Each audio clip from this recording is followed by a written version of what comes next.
Hey everyone, welcome to another great episode of Sales 101, the B2B Sales Classroom. I'm your host, Donald Kelly. And I'm BJ Allen. And we're pumped for this episode because BJ actually just came back. I don't know if you can see his tan from the great state of Florida. He went to a sales competition. And for many of you, you probably have thought about getting into or you have attended a sales competition. We want to have kind of get the pros, pick the pros brain today with BJ and to learn a little bit more about what we should look for, how we should prep for that, and so forth. But before we dive into that fun stuff there, if this is your first time listening to the show, know this show is designed for you as a college professor. We want to help bring industry insights, leaders in the industry, as well as those who are teaching sales together as a resource and to help you out. BJ, talk to us for a little bit. Sales competition, man. Let's talk about that. So these are super fun experiences for the students to just kind of open their eyes to what sales really is about. They get a different angle, different view, because they're taking your class, they're meeting other students at school, but to go to a competition where all the students there from many different schools are all interested in sales, practicing sales, just kind of opens their eyes to like the world of sales even more. Also, I'll say that Donald said I'm an expert. I wouldn't say I'm an expert, but I think I can offer an interesting perspective because this is like my 5th year doing these. And 5 years. Listen, 5 years of doing them. Come on, guys. He's an expert. But I can offer a perspective of someone because, it feels like just yesterday I went to my first one, right? Mm-hmm. So those of you who are like, oh, I want to do these, but I don't really know how do I get funding for them and how do I apply? So I think we could talk about kind of all those things, like how to start prepping, some of the things that I've learned along the way. Why? So let's go for I'm a professor. I've never done a sales competition. Why should I do it? So first of all, this is like a branding thing, is that once you are going to out-of-state sales competitions, even though you only take like 4 students with you, word spreads very fast. And all of a sudden it just like legitimizes the sales class. It legitimizes the sales program. So from a branding perspective, you're trying to grow sales within your business school. That's very helpful. But outside of that, it's just a fabulous experience for your students. Yeah. And it gets exposure to other people in the sales world, networking, but also recruiting. There's always companies there. And also kind of helps you evaluate like where are you compared to other sales curriculum? What are you lacking? What aren't you lacking? So like it's just a fabulous like experience for the students, and just being able to help them to take what they learn outside the classroom.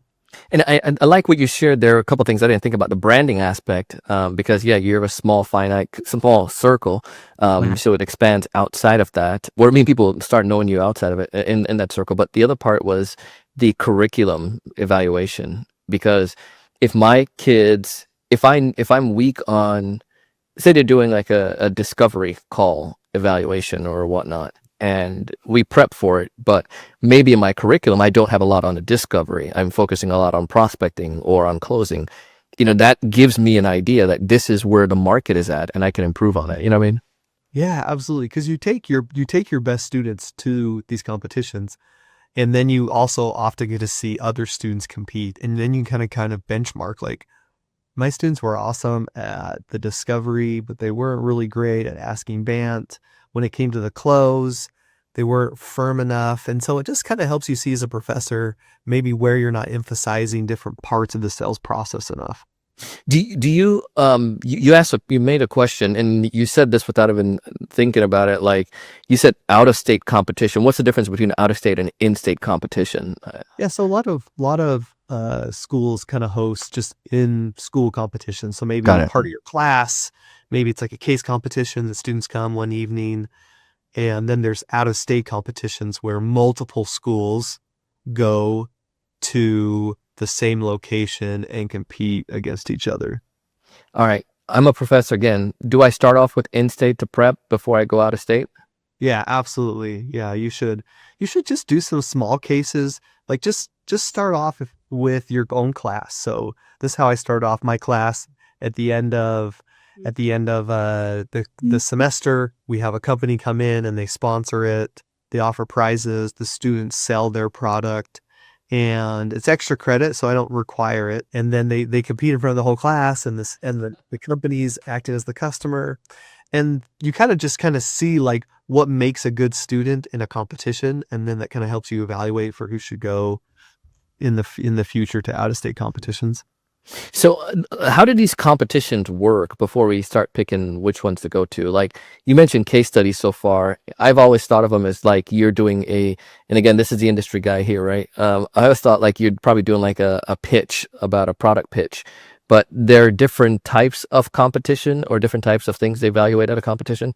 Yeah, so there's different ones that concentrate on different aspects of the sales funnel. So there are some like cold calling, kind of LinkedIn message ones, but I would say the vast majority of them are discovery call oriented.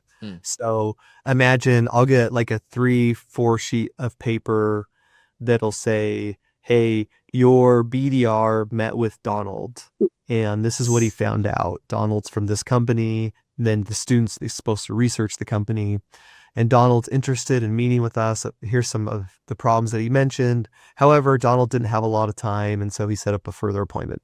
So now I'm the account executive, and I'm supposed to go in and do a discovery. And I usually have about 10 to 15 minutes based on the information I have to prep the type of questions I should ask, maybe some possible concerns. And then I go in and I just do like a discovery like any salesperson would. Do you, if I'm trying to find a competition, how do I find the competition? Again, I'm putting myself in, and some of you have done this already. I'm putting it from a professor that hasn't done it at all. Yeah, so the Sales Education Foundation is kind of like the, as the kids say, the OG of the sales world. So that's a great place to start. They have a lot of sales competition listed. They'll also send out information occasionally in newsletters about it. But I can guarantee you, no matter where you live, there's a sales competition within one state. So they don't have to be expensive. There's a lot of competitions you could just drive to. And so like at BYU where I'm at, we do a mix. We have like one where we drive to. We have one we could drive, but we fly. And then we have two that are pretty far away that we fly. So if you had to drive, it sounds like you would be driving everybody. So you're like, forget that, we're flying. Yes, road trip with the students. They're fun, but I'd rather fly. All right, Yeah, cool. so go to the Sales Education Foundation, just Google it, and it'll take you to their website, and they have a list of some competitions. And then as you go to these and you talk to other professors, you find out which ones they go to, which ones they like, which ones they don't like. BJ, I'm preparing now to get my team. I have we did the local competition, and we're doing our first one in 2026 with one of my class or students, a part of our sales program. How do I prepare? How did you prepare? And tell us what, I went so fast, we didn't even talk about what competition you actually went to. Yeah, so we just got back from ICSC, which is like probably the biggest sales competition in the United States. It's held by Florida State, but it's held in Orlando at a big convention center. And I think it's probably about 80 schools who go. So Amazing. they kind of dub it as like the World Cup of sales competitions. So I'll say most competitions have like 10 to 15 schools, right? This one had like 70. Oh my goodness. It's huge. It's massive. It's really well ran. Florida State has a stellar sales program. And so that's the one we just came back to, or we came back from. And how did you guys go about doing it? So walk us through again in the guise of like, I'm preparing for mine.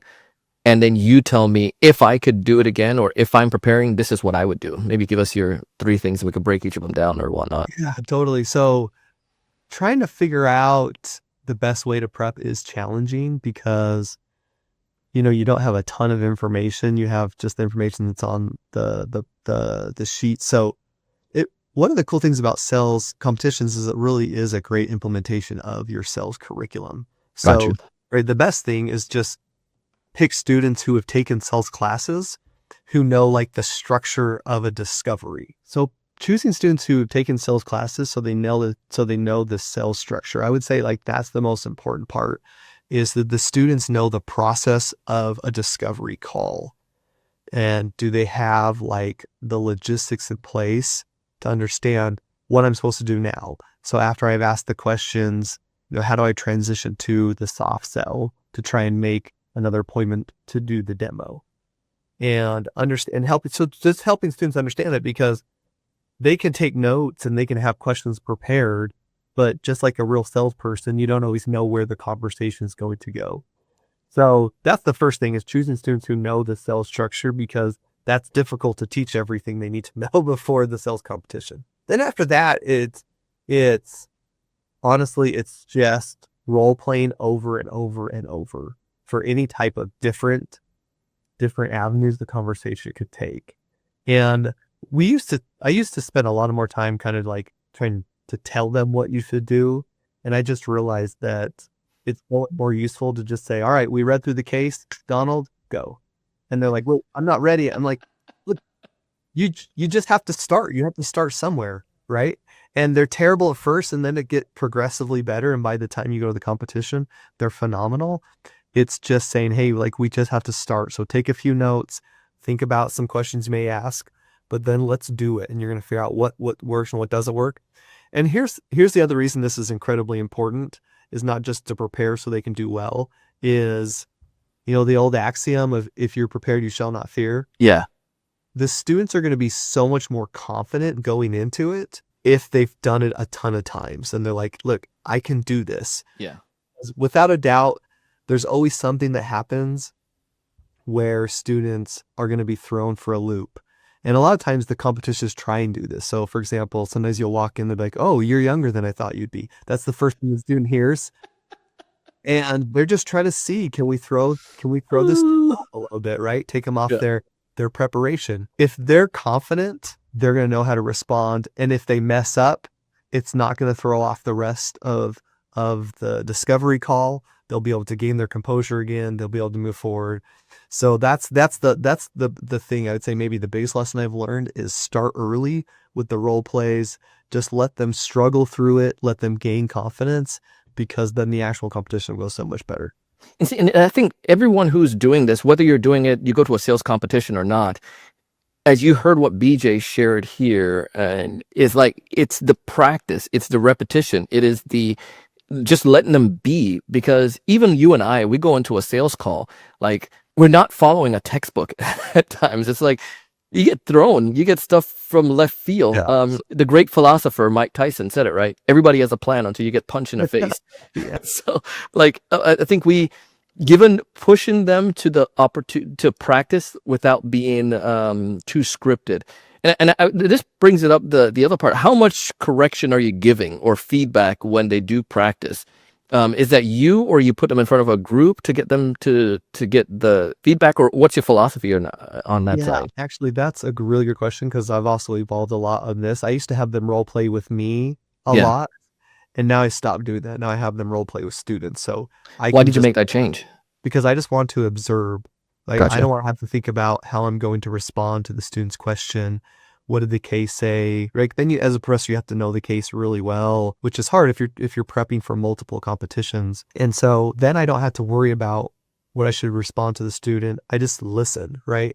And being that third party observer, I've found makes my feedback a lot more effective. And I would say I don't stop them very often. I usually wait till the end. If they're struggling, if you can kind of tell they're struggling, I'll say, all right, like, let's quick sidebar here. Maybe this is what you should have said to try and take the conversation this way or whatever. But the other cool thing about prepping is it gives you an opportunity to give them a lot of feedback that's just aside from the competition. There's just, once you see them in action over and over and over, then you can kind of see what their tendencies are and kind of help them. It just makes them better sellers when they get a job. And I've had students say, hey, remember that competition we did and you kind of taught me this trick? Like, I do that all the time now on my sales calls. So that's the other kind of cool thing about working really closely with students for these. So you identify the right students that you're going to bring to a competition, people that understand, they know the curriculum, they understand a disco, or feel confident in them too. You practice, just practice a lot with it. It's like paying for this though. Is this coming out of your budget, or how are you paying for these competitions? Out of state, 5 students, first class travel. I mean, not first class. Business class, Donald. Yeah. So, I mean, at first it was really just me going to so I'm a marketing professor, right? So without sales is a track in marketing. So me going to the marketing department chair and just begging for some money, right? Can I have some money to do this? Yeah. And that's really all it was at first. And there's there's some cheaper ones out there that will pay for your hotel, all the food, even give you like a flight stipend. Uh, Wow. and so you can kind of find the right ones that will be cheap. But then, so that's how you just start, right? And you may even need to ask the students to, pay for some of it. But then after that, once you start going, you can get some sponsors. You ask Mm, some companies, hey, will you help pay? So like we have the company logo. We have our logo here, the BOE logo, but now we have the company's logo on our jackets. Um, nice. and they help pay for our competitions. And so it kind of just evolves over time. And now we're totally self-funded. So I don't need any money from the business school. It all comes out of like our donations That's from amazing. companies.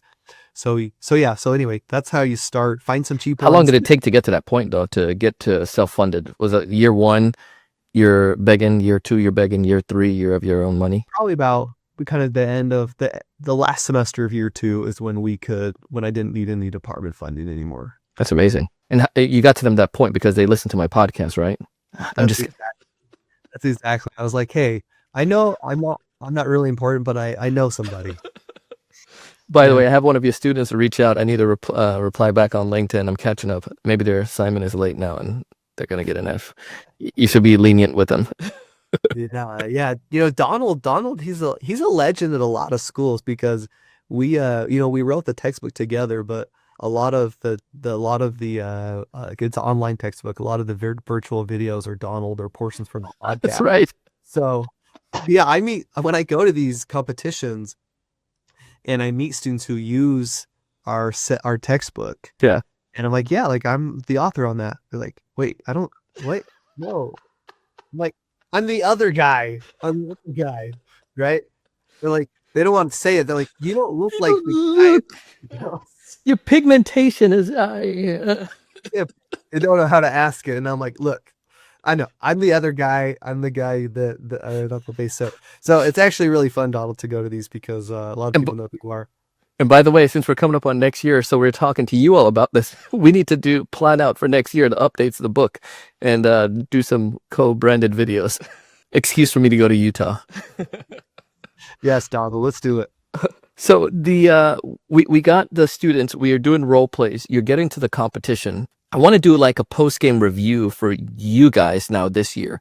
How you're there?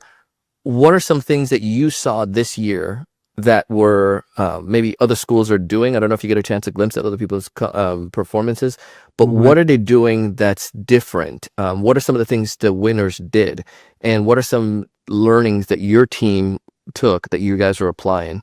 Donald, that's a great question.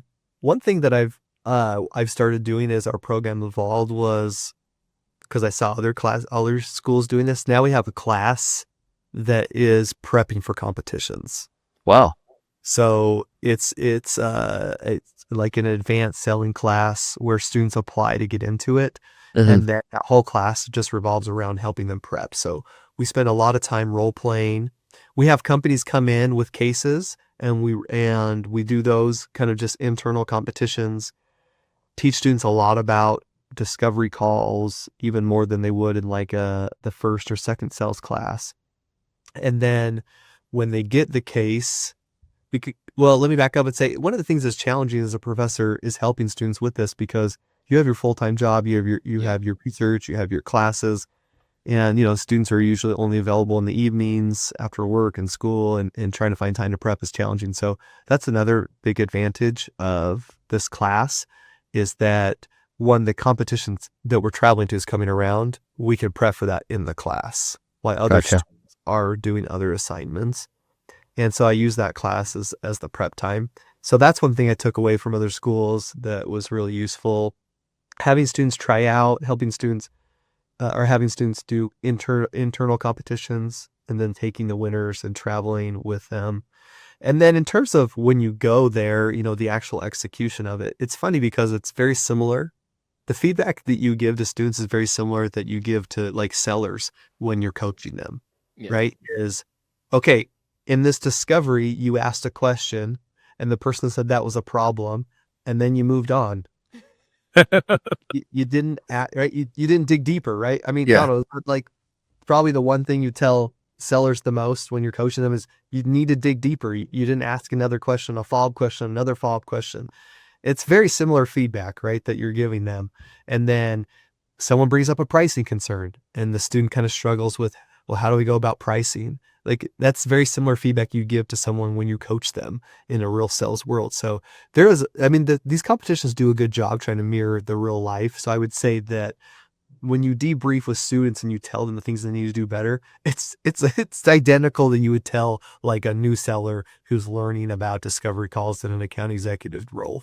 Yeah. You kind of answered a couple there. What you took away, and then what are some of the things that you saw from others? When it comes to just sales in general, were there any unique things that you're seeing that these competitions students are doing in comparison to the evolution of sales in the modern era? I mean, again, we have to say it in every episode, but like AI, like is there anything that's evolved this year over 2025 that you're seeing from these schools are doing? Any other new strategies or whatnot? Yeah, so the thinking about, the implementation of AI, I think sometimes the older professors think students are just using AI to write the assignment for them or write the sales pitch for them. It's certainly sometimes they do, but I was super impressed with how students have learned kind of the synergies between like human relationships and artificial intelligence. Yeah. And so the students are really good at utilizing AI to optimize their sales pitch, to come up with questions to help segment or help supplement their research. But then the students don't rely on it. Like no one goes in with a sales pitch that's written by AI, like at a competition, right? I've seen students do it in class and it's totally obvious when they do it. And actually, if you want to see if your students are doing AI, give them a very similar prompt and say, hey, I want you to prepare a sales pitch for this. And the ones that put it in ChatGPT will all come up with very similar like examples. And it's pretty funny, right? And so as the students doing it in front of class, the other one's like, oh my gosh, I have that same example. And or even better yet, you take your prompt, you put it in AI, and then if any of you look like this, don't get it. Yeah. But at sales competitions, it's not like, I mean, the students are really good at using AI to supplement. Yeah.